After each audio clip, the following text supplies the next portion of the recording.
Professor Xwildar had taught xenoanthropology at the Galactic Consortium University for 47 cycles.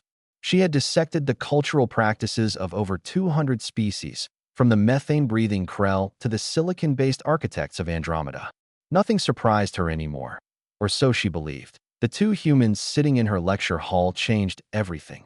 Melissa Chen sat in the front row, her dark hair pulled back in a practical ponytail, fingers drumming against her datapad.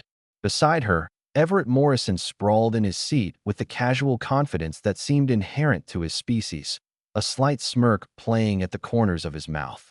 They were the first humans to attend the university since Earth had joined the Consortium 3 standard months ago.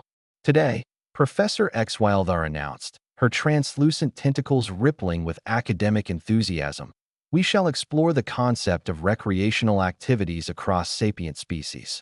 Humans, perhaps you could enlighten the class? What do your people do for fun? The amphitheater filled with curious chittering and harmonic resonances as 300 alien students turned their various sensory organs toward the human pair. Melissa and Everett exchanged a glance. Something passed between them, a silent conversation that made Professor Xwildar's primary stomach clench with sudden apprehension. Well, Melissa began, standing up, that's actually kind of complicated to explain. Maybe we should just show you.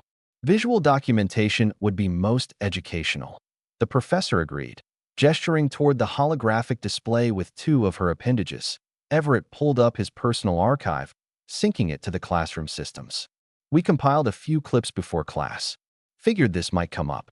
The lights dimmed. The first video showed a human, they called it a wingsuit, launching themselves from a cliff thousands of meters high. The figure plummeted toward jagged rocks below, arms spread wide in fabric membranes, pulling up at the last possible microsecond to skim across a valley at lethal velocity. Several students gasped.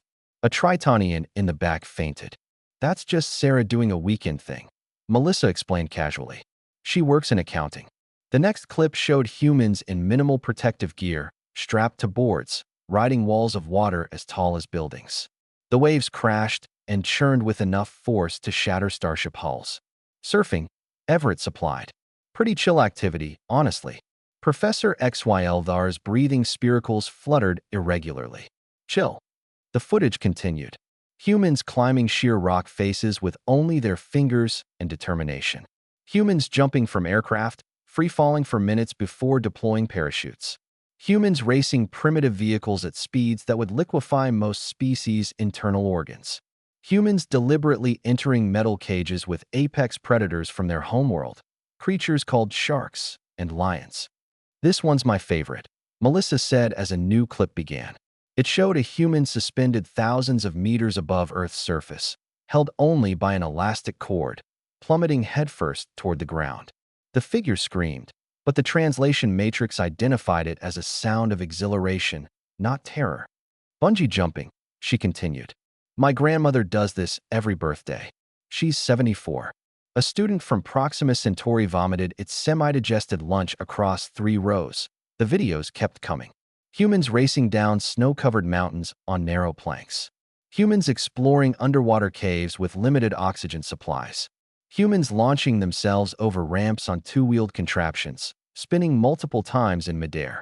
Humans, and this made the professor's blood run cold, willingly entering something called escape rooms, where they paid to be locked inside confined spaces and solve puzzles while a timer counted down. For fun, Melissa emphasized, we pay money to be scared and challenged. Sometimes we make up rules to make things harder, Everett added, pulling up footage of humans kicking a ball around a field while deliberately refusing to use their primary manipulator appendages. You know, to keep it interesting. Professor Xwildar's vision began to tunnel. She had studied the human files, of course. She knew they evolved on a death world, a planet with crushing gravity, violent weather, and an ecosystem filled with megafauna that viewed them as prey. She knew they were classified as persistence predators, that they conquered their world through sheer stubbornness and refusal to acknowledge reasonable limitations. But knowing it academically and witnessing it viscerally were entirely different experiences. There's also mental recreation, Melissa continued, warming to her subject. She pulled up images of humans reading horror stories, watching frightening films, and playing simulated combat games. We like to experience danger and death vicariously too. Gets the adrenaline going. Adrenaline? A Vexian student squeaked. Oh yeah, Everett said. It's this chemical our bodies produce in response to danger. Makes us stronger, faster, suppresses pain. Kind of addictive, actually. We actively seek out situations that trigger it. You're biologically designed to become addicted to near-death experiences. The professor's translator struggled with her next words, producing only a high-pitched whine of distress. I mean, when you put it like that, it sounds bad, Melissa laughed. The sound, teeth bared in what humans considered a friendly expression, made several students scramble for the exits. The final video played. It showed a human named Felix Baumgartner standing at the edge of a capsule, 40 kilometers above Earth's surface, and simply stepping off. He fell through the stratosphere, breaking the sound barrier with his body alone, a tiny figure against the curve of his world. The audio caught his words. Sometimes you have to go up really high to understand how small you are. And then he laughed. Professor XYL there felt something fundamental shift in her understanding of the universe. Here was a species that looked at every single danger their nightmarish world presented and said, not only will we survive this, we'll do it for entertainment. They weren't just survivors. They were thrill-seeking, danger-addicted, persistently insane survivors who somehow mistook mortal peril for leisure activities. Questions? Melissa asked brightly. The classroom sat in stunned silence. Professor Xyldar reached a tentacle toward her datapad with trembling movements.